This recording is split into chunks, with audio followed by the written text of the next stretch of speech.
আজি আমি ইয়াত লংপতিয়া ষ্টেচনটোৰ কাৰণে ৰৈ আছোঁহি সকলো মানুহ। আজি বহুদিনৰ পৰা ইয়াত দাবী কৰি আছে, কিন্তু ৰেল ক্ৰচিংটো হোৱা নাই। স্কুল এখন আছে, হাইস্কুল এখন আছে। ওচৰ চুবুৰীয়া মানুহ এতিয়া সাপে খাতি নহ'লে ভজু ইমান দূৰলৈ উঠিবলৈ যাবলৈ আমাৰ সাধাৰণ মানুহখিনিৰ অসুবিধা হয়। সেইকাৰণে তেওঁলোকৰ আমাৰ সকলোৰে দাবী যাতে আমাৰ এই ষ্টেচনটো হয় আৰু স্কুলীয়া ল'ৰা ছোৱালীবোৰ যাতে অভাৱ পূৰণ হয়।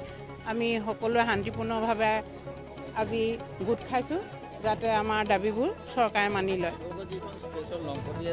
হয়, নৰয়, আগতে ৰৈছিলে, তাৰপিছৰ পৰা ষ্টেচনটো উঠি গ'ল, তেতিয়াৰ পৰা আমাৰ অসুবিধা হৈছে। এবছৰে হ'ল, এবছৰ হ'ল নৰয়। আমাৰ বহুত অসুবিধা হয়, আগতে ৰৈছিলে। হয়, সাপে খাটি যাব লাগিব, নহয় ভজু, আৰু বেছি দূৰলৈ যাবলৈ শিমলুগুৰি যাব লাগে। হয়